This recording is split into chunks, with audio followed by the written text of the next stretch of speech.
Hello, everybody. Welcome. Hello, you. Ooh, you are looking good. Fucking good. Welcome back to the James Allcott channel. It's time to do some predictions. Apart from the prediction that you are looking smoking right now. Good for you, son. Or daughter. We're going to predict every Premier League club's player of the season. We're doing it early. Bottle just went. This is going to be exciting. Get involved as well, okay? In the comments down below, give me your player of the season. You know, project it. It's called a prediction. You understand how that word works. Before we get into the video, do me a favor. Hit the subscribe button, okay? Hit the like button as well and hit that notification bell so you don't miss out on any of the JLA goodness that could offer itself up all over your face. Right, let's begin. I'm losing my mind. Little twist as well, guys. What we will do is provide who the player of the season was last season. So it's a stick or twist situation. Who can go back to back? An innuendo, is it? I think we're good. Arsenal last season, Bukayo Saka. This season, I'm going to go with Gabriel Jesus. He has started the season on absolute fire.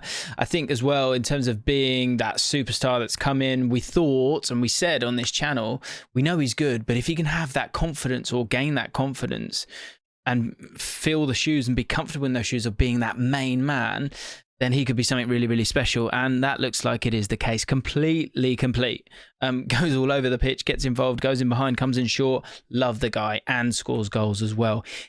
I'll be amazed if he's not player of the season. There might be a few sort of rogue shouts for Odegaard because I think he's super influential. But Gabriel Jesus will bang in the goals and take home the crown, in my opinion. Aston Villa, tricky one, this one, because last season was Matty Cash. I thought he was going to have a great season this year. It's not happened as of yet. And actually, someone that I've given a bit of stick, Jacob Ramsey, I think he will come good because I've seen this sort of twist in what Gerrard's doing now, where he has this understanding. He said it in interviews.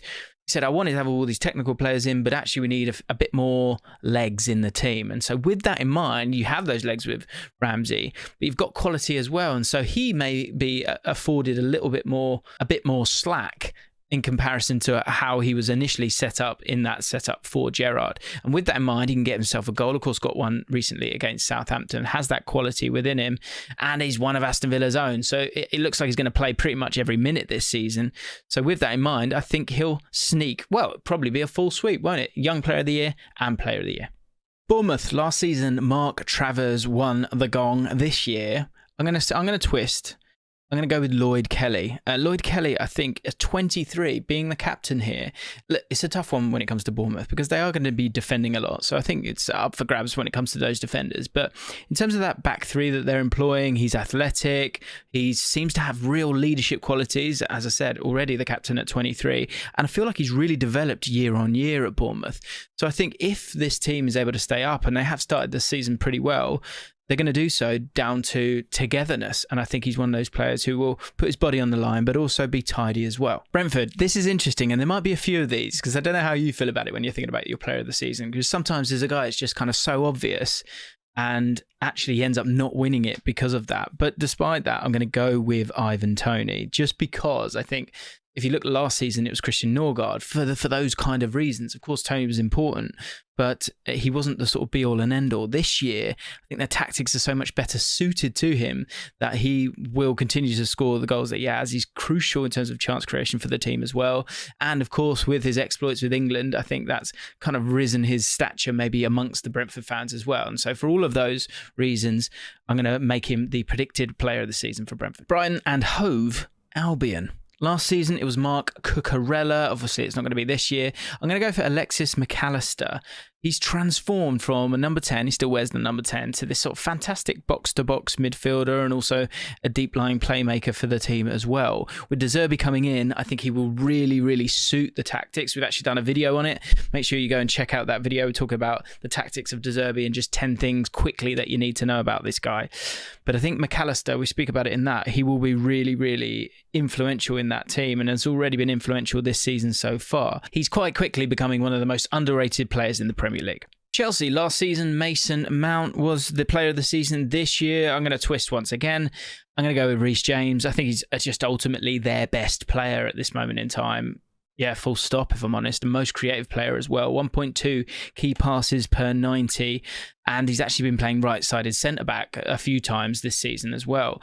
Has that versatility, but ultimately you want him up there on the right-hand side at this moment in time. That's what Potter will do. And I think he'll have a huge, huge say in what Chelsea achieved this year. Crystal Palace last season, it was Conor Gallagher. He's obviously not there this year. This year, I'm going to go for Joachim or Joachim or Joachim. Or Joachim. Joachim? Who knows? I'm going to go for Anderson, the centre-back. Very, very similar to Toby Alderweireld. What I really like about him, and it is a tough call because you've got the likes of Zaha and Eze, where this team is completely set up for them. And Zaha, I was thinking, oh, is it one where, okay, he's won it, he wins it every single year? He actually doesn't. Last time he won it was 2018. So he has won it 3 times, but last time he won it was 2018. So I'm going to go for the Danish centre-half, who, as I've said numerous times on the channel, he will be playing for a top 6 team in the next couple of years, if not next summer. Sorry, Gary Lineker, windy pops there.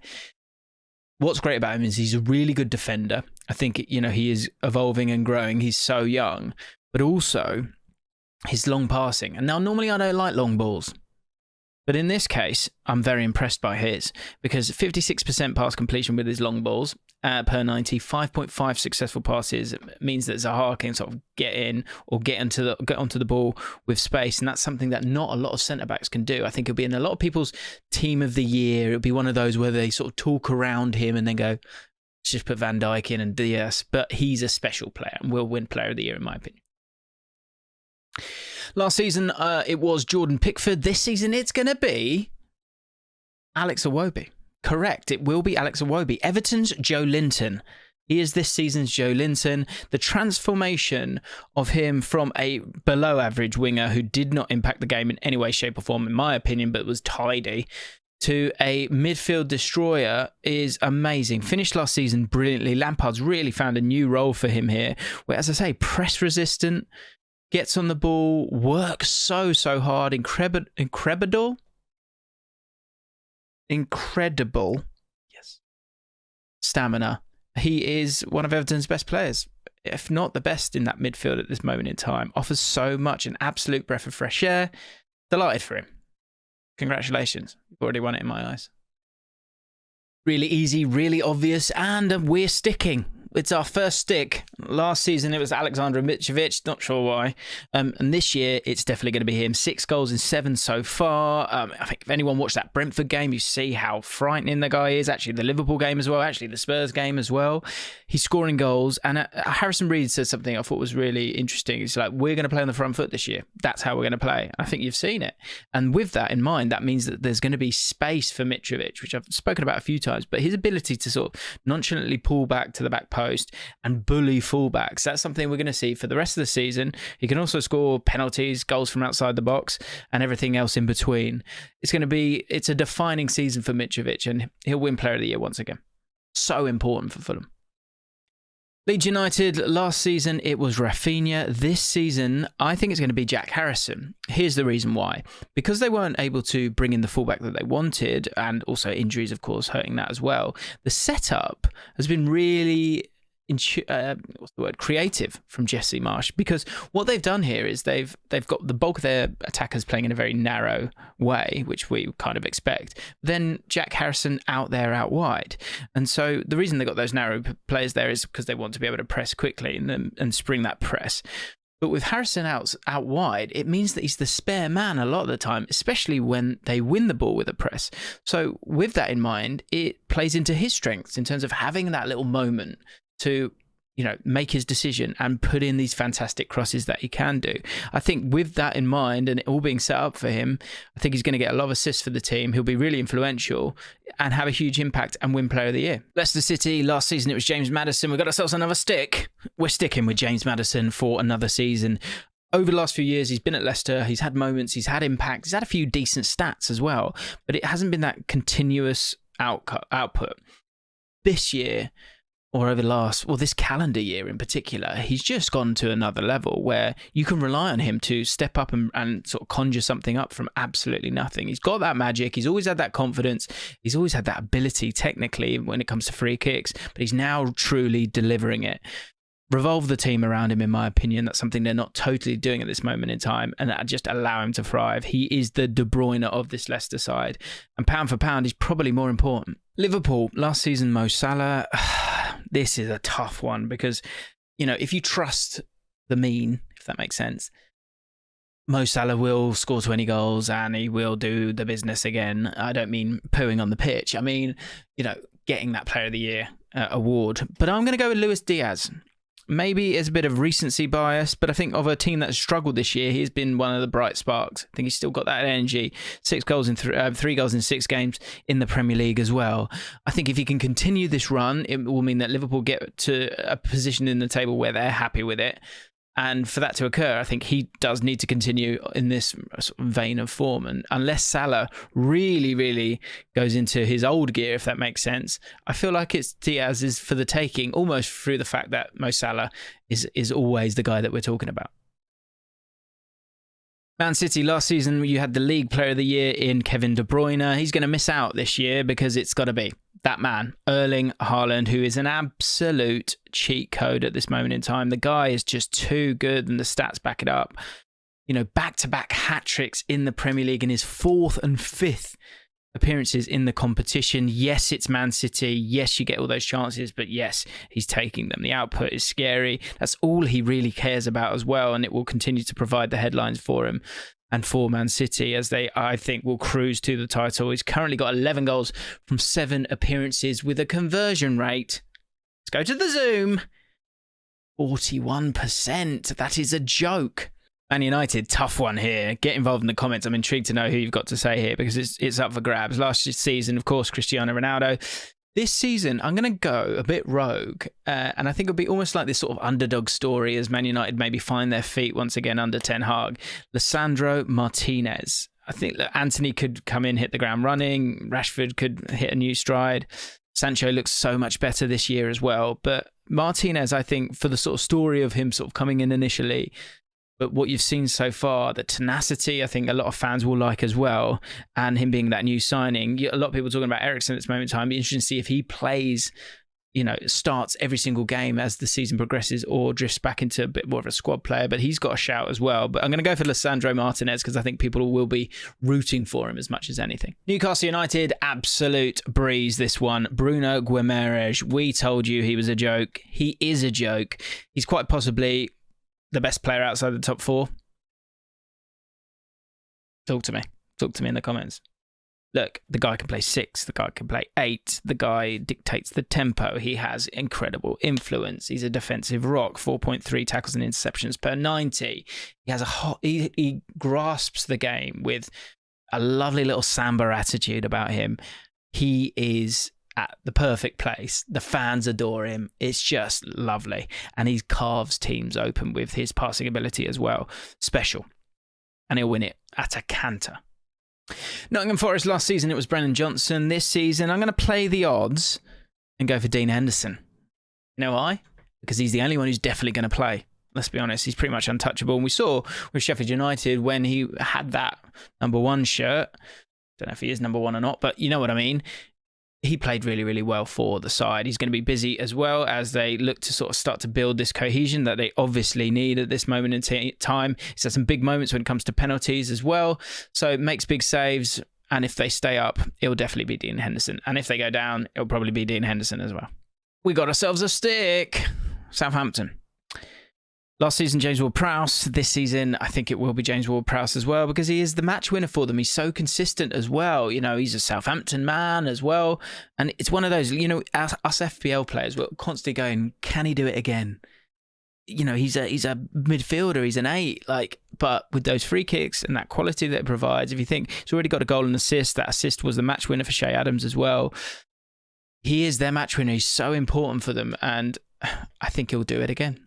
Tottenham last season, Heung-min Son. This season, it's going to be that boy, Harry Kane. I think he's just going to be too good not to give it to him, to be honest. I think that, again, it's one of those where we go, can we think of someone else? But I think he'll just score too many goals. He looks scary this season.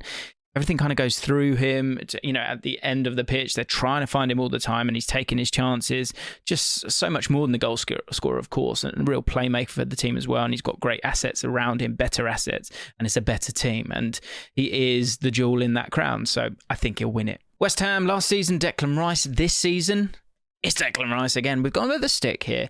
The reason being, I just think West Ham finished look, they have really improved the squad, but I just think he's so special and important. You know, without him, I think they finish 14th, because I think it would rock them. And I think when they do lose him, if they do lose him, it's going to be a scary time for them. He just drags them through a lot of the time, and it hasn't clicked.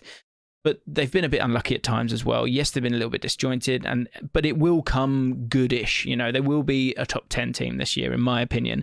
And so with that in mind, I think when that happens, he will be the one that gets the plaudits. And I think in terms of chance creation, ball progression, and of course, winning the ball, he's just elite in all of those aspects, and will win Player of the Season once again. Wolves, last season, Jose Sarr. Of course, this season, we're going to go for a twist here, and someone that you probably haven't seen too much of.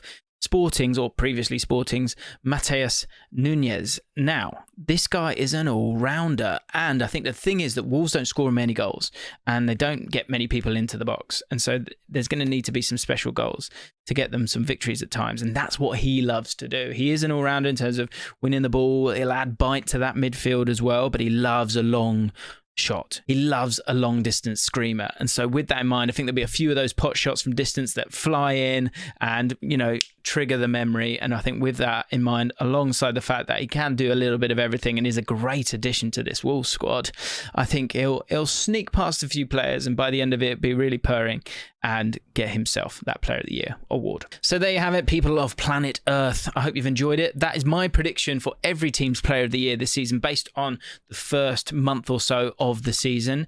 How do you feel about this one? What do you think about my picks, and where have I got it wrong? I'm sure you'll let me know in the comments down below. But before you do that, make sure you've subscribed and hit that notification bell and hit the like button on your way out. I'll see you next time.